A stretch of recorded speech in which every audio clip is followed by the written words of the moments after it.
Why do some men seem invincible on the street, yet feel as if they're battling unseen wars inside? What truly breaks a man, external pressure or the weight he carries in his mind?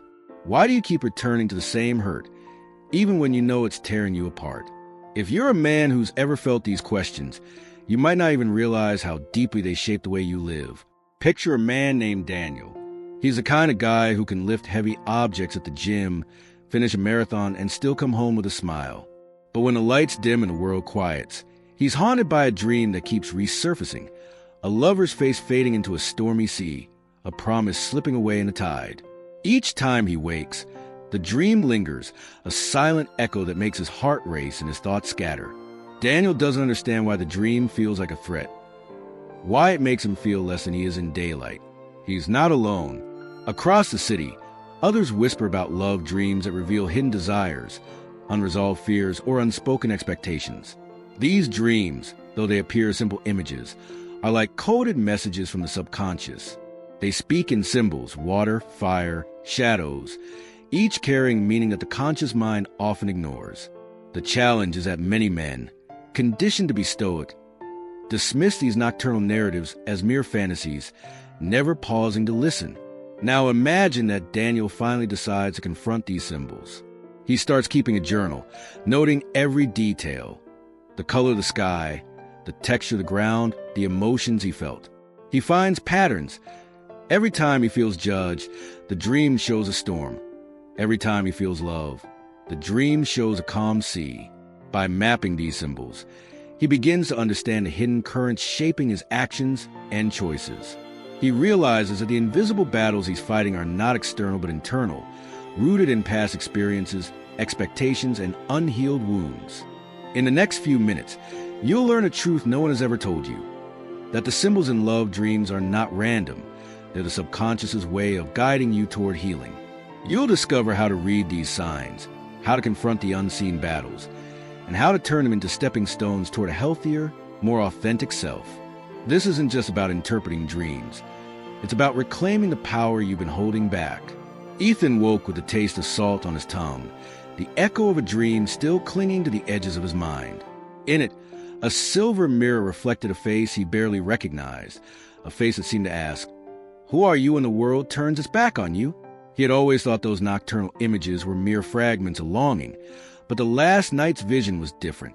It was a map, a guide written in symbols he could no longer ignore. The mirror, a recurring motif, was no longer a passive object.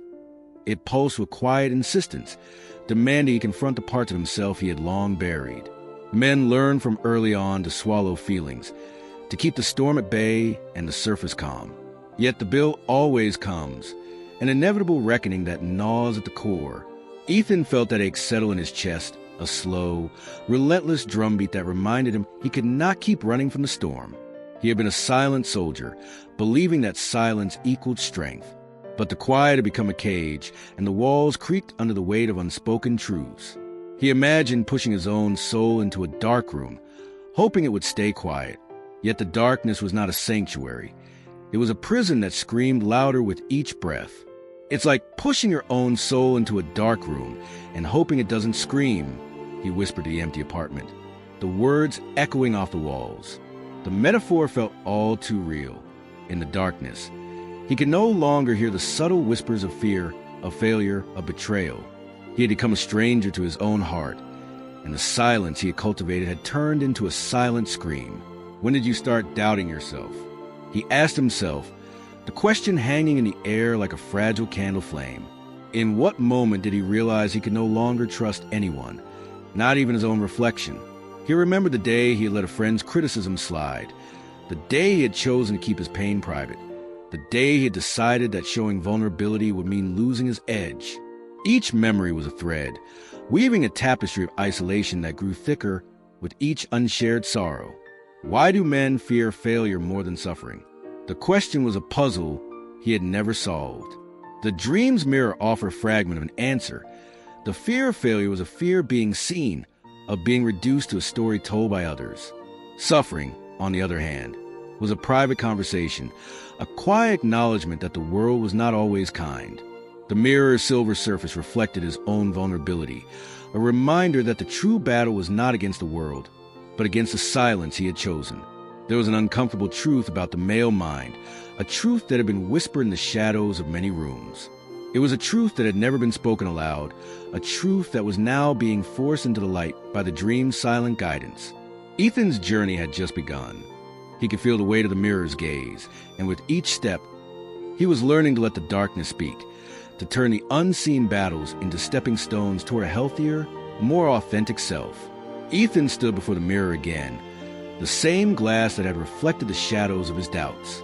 He had begun to notice how, each time he tried to push a thought away, it would return sharper, more insistent. The silence that followed was not a quiet space. It was a pressure cooker, a silent scream that demanded an outlet. He realized that the real enemy was not the problem itself, but the unspoken weight that settled in the hollows of his mind. The male brain, wired to solve, has long been conditioned to suppress feelings. It thrives on action, on the next step, on the next problem to fix.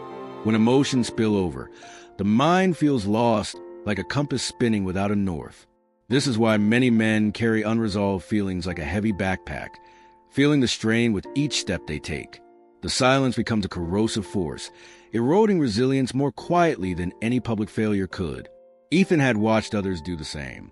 He'd seen a colleague smile at a meeting, while the words of disappointment rattled in his chest. He had felt the same pull in himself, a tug to keep his face neutral, to hide the cracks. "You've been pretending to be fine," the dream's voice had whispered, urging him to look deeper. The realization hit him hard. He was not the only one. The majority of men live with feelings they never voiced, and that unspoken sorrow gnaws at their inner core, eroding strength from within. He paused, feeling the familiar ache of a hidden wound. The mirror no longer reflected only his face. It reflected the silence that had become a companion. He had to decide whether to keep walking with that silent burden or to confront it. The true test of masculinity, he thought, was not to endure the storm, but to recognize what was silently destroying him. It was a paradox. The bravest act was to admit vulnerability, to let the silence speak, and then to listen. Ethan reached out, his hand trembling slightly as he pressed it against the glass. The surface shimmered, and for a moment, the reflection blurred, as if the mirror itself were trying to swallow his fear. Then the image steadied, showing a man who had finally chosen to confront his silence. He felt a sudden surge of relief, as if a weight had been lifted. The dream's guidance had become a call to action, to open the door to feelings, to let the darkness speak, and to transform that silence into a source of true strength. He turned away from the mirror, stepping into the light that had always been there, but now he carried it with him. The journey was far from over, but he knew that the next step would be different, one where he would speak his truth, not just solve the problem. The relief that had washed over him in the dream lingered like a warm ember, a reminder that the first step had been taken. He walked past a mirror, no longer looking for a reflection that could be altered, but moving forward into a space where his own voice could shape the narrative. The corridor ahead was no longer a hallway of shadows, but a path illuminated by the soft glow of his own courage. In the days that followed, he began to speak in small circles, sharing snippets of his experience with friends who trusted him. Each conversation was a thread, weaving a tapestry of vulnerability that others could see. He realized that the more he opened, the more the walls he had built around himself crumbled. The silence that had once seemed like safety was replaced by a resonant echo of shared humanity. As he continued this dialogue, he encountered men who carried their own invisible burdens. Some confessed that the pressure to be stoic had kept them from seeking help. Others admitted that they had felt isolated, believing that their struggles were too personal to discuss. In listening, he found that the weight of silence was a common enemy, and that the act of speaking was a quiet rebellion against it.